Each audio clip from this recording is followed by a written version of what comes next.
Hello everybody and welcome back to another video on my channel. It is Kevin here, or Minis by Kev, or Kev, whatever you want to call me is cool by me. And it's finally spooky season. It's finally the fall, kind of. Where I live, it's been in the 70s/60s, but it's gonna be 80 in a couple days. But you know what? I'll take it. It's time for fall. And with fall comes Halloween. And I love spooky stuff, whether it's spooky, scary, creepy. I kind of like all of it, except for body horror. Like I like Halloween Town, but I also really like Midsummer, as you can probably tell by my old video where I made the temple. I just like all things kind of spooky, scary skeletons. So I wanted to finally get in the spirit of the Halloween kind of time and make some spooky/scary miniatures. I will be uploading a video every week for the rest of the month instead of every other week like I normally do, and all the videos will be spooky or scary themed. This week, as you can probably see from the thumbnail, is a little spookier, creepier, so maybe if you're a kid watching this, don't watch this, it's not for kids. Or if you just don't like scary things, maybe don't watch this. So, to get ready to get into the Halloween spirit, we're gonna go ahead and turn on the camera and I'm gonna get started working on my little crib. About a year ago, I bought a dollhouse furniture lot on eBay and this crib came in it. And I could tell right away that it had been painted all over. It was really chunky and not done very well, to be honest. It wasn't how it originally came. And so I decided I wanted to make a miniature out of it. A little diorama miniature. But because it had been painted so chunky, I knew that if I wanted to put another color on top, I would have to sand this. I would have to get some of that color off because it was not going to take any color. There was no more room for more color. I had to sand it. Make sure if you're ever sanding anything, you wear a mask. This made a lot of particles. I had my filter on as well, my air filter, but it made a lot of floaties in the air, and you don't want to breathe that stuff in. You never know what you're sanding, to be honest. I don't know if any of you have ever sanded a crib before, but trying to sand all these bars was incredibly difficult. Very, very difficult, and I would not suggest doing it if you can avoid sanding, do it, because this was time consuming and miserable. When I had sanded it down to a point that I thought was acceptable, I went ahead and took it off the swinging part, and I saw that there was this, what I thought was a wood block glued to the bottom that someone had painted separately, but when I peeled it up, I noticed that there was fabric underneath, and this fabric is what I believe came on the original crib. I think that that's also the color of the original crib, was that brownish color, and then I think the original blanket portion was this checkerboard, which I thought was kind of interesting. I decided not to take this off and to reuse this piece because if anybody ever decides to take apart my diorama in the future, they'll see layers upon layers of the miniature. Kind of how sometimes people take wallpaper off in old homes, and underneath that wallpaper, they find more wallpaper and more wallpaper. And I just thought this would be layers and layers of a miniature, and I like the idea of that.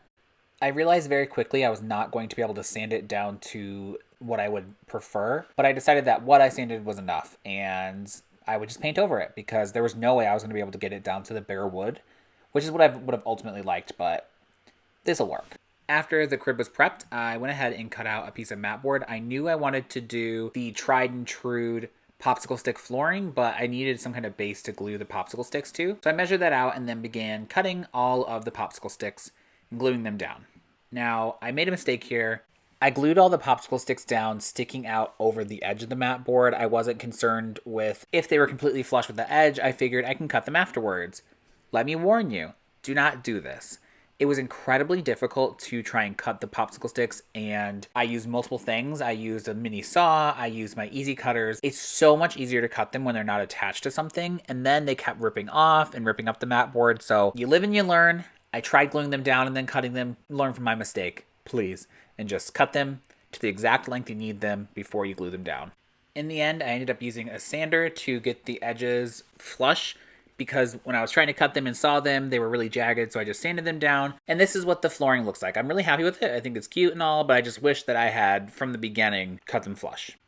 At first, for the color, I tried doing a watered-down burnt umber to try and do a stain. I normally paint my floors, but I wanted to try like a stain. I wanted to try my own fake stain. It's obviously not a real wood stain, but I thought watered-down brown paint, that'll work well, right? It would have worked eventually if I kept building up layers, but to be honest, I'm a little impatient. So I ended up just going in with the burnt umber paint straight out of the bottle and started painting it on there because I apparently am just, I need to learn patience. I'm not good at watching paint dry and glue dry. I just want to work on my miniatures and not have to wait for things.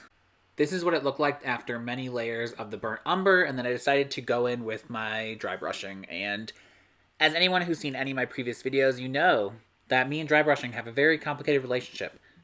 Luckily, in this project, it was very minimal dry brushing. And to be honest, I don't think there was a way I could have messed it up in this situation. I have messed it up in the past, and in this, there was a couple of spots where I think maybe it looked like I dabbed a little too much paint on, but for the most part, in the end, it ends up getting covered up. In every one of my YouTube videos, I believe there is a learning moment where not only as you as the audience can learn something, I learned something. And in this case, what was learned is do not use the Dollar Tree paint, no matter how badly you do not feel like driving across town to go to Michael's. It's only 15 minutes to get there. Do not drive 5 minutes down the road to get this already opened paint that comes out like water. It's honestly hard for me to express how much I would not recommend doing this. This paint went on like water, but then when I later on got a new paint that I tried painting over it, it started to peel up like latex. It was peeling off all over the place. And it was truly, truly, truly some of the worst paint I have ever used in my life. And it's so strange because it's not even that much cheaper than Michael's. You can get, the dollar craft acrylic at Michael's. And this was like $1.25, and it was truly awful. I eventually decided that I was going to go to Michael's and get a brown paint that I actually liked.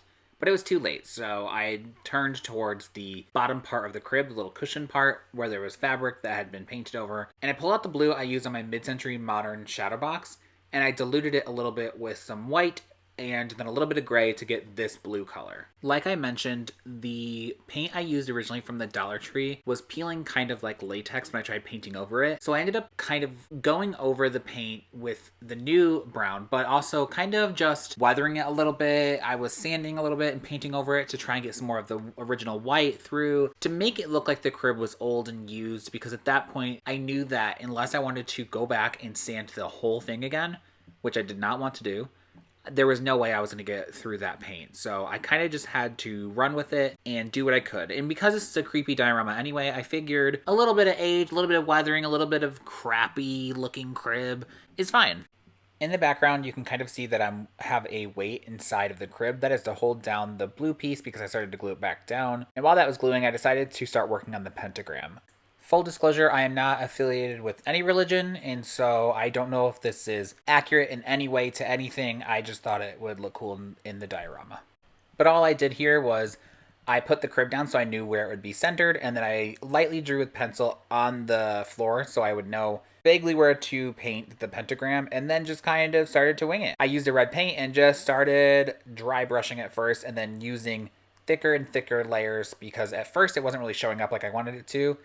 And in the end, it ends up drying darker than the bright red when it goes on, but I was still happier with it when it was thicker rather than the dry brush. After that was done, I watered down a little bit of red paint and just did some splatters because I thought it would look nice.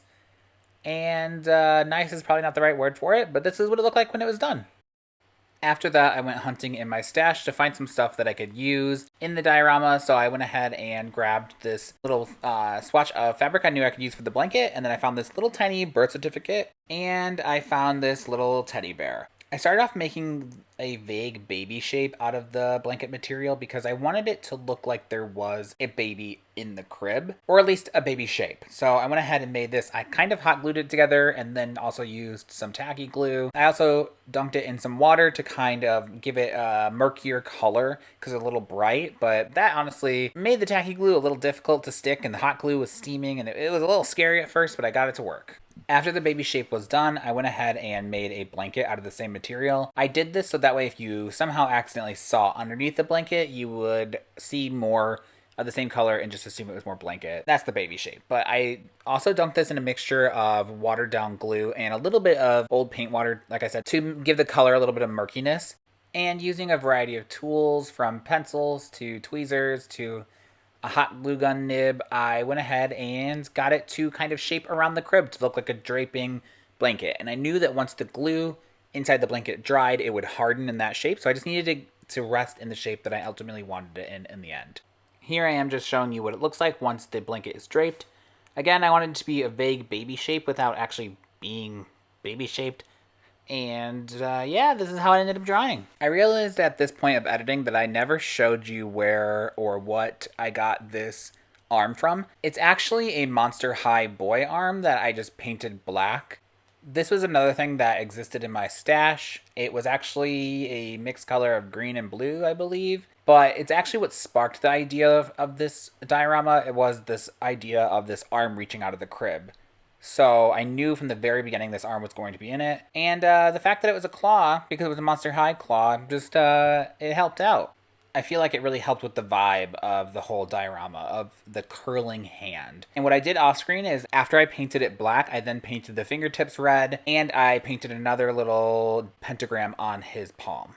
It's a little hard in this clip to see what I'm doing, but as you can see at the beginning, the end of the arm is still showing, and I wanted that to be covered so that way it didn't look like a arm just laying there. So what I did is I made another little pillow shape from the same material of the blanket and draped it over the end of the arm. Monster High arms do have pegs that help them articulate, and I did end up having to cut that off because it would have stuck out from underneath the pillow. So I cut that off, shaped the pillow around it, and glued it down. That way it would look like it was coming out of the crib. I took the frame that the birth certificate originally came in. It was a bright blue, so I painted it brown, and I cut up some toy packaging, the plastic on the cover, and glued it on here after cutting it kind of jagged to make it look like broken glass. As you can see, I glued down the teddy bear on one side and then decided that the diorama would need a little bit of weight, visual-wise rather than literal weight, so I decided to put the birth certificate on the other side. Once that was dry, I went ahead and added the frame to the birth certificate, and then I cut out more of the toy packaging, so that way I could kind of scatter it around to make it look like when the frame fell and it broke, the glass went flying everywhere.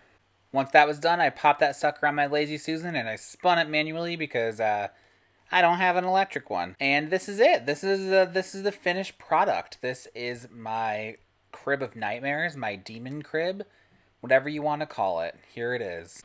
Here's some nice little close-up shots where you can see things around the diorama. A little bit of splatter of blood, of paint. Who knows what that is? It's all over the birth certificate. It's all over the teddy bear. It's all over the hand. It's all over.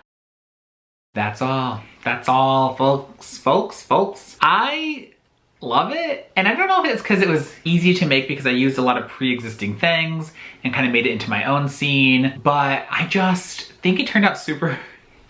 I was gonna say cute, but cute's not the right word. I just really like it. It's creepy, it's spooky, and I'm quite a fan. Maybe I should make more spooky, I am making more spooky videos for the rest of the month. As I said, the rest of the month, you're gonna get another spooky video every day. But yeah, I hope you liked this video. I hope you like the spookiness. I love it. I love spooky. Let me know in the comment below what you think. I also considered gluing this to get it to stop rocking, but I kind of like that it can move, but it is very, what's the word? Fragile. It feels like it could break at any time. So if it ends up breaking, I'll have to glue it, but for now it moves and that's cool. I like doing things with miniatures that I've not done before. So like last week I worked with lighting. This time I'm like has moving elements. I'm just happy with how it turned out. You know, sometimes you look at stuff and you're like, wow, I made that. Who knows how I'm gonna put it up? See, look, there's my pool up there. I have some miniatures up on this and I just don't know where I'm gonna put that, but I'll find a place for it. Thank you for watching. That's all I have for this week. So if you like me or you like miniatures, make sure you hit the subscribe button below and I'll see you in my next video. Goodbye.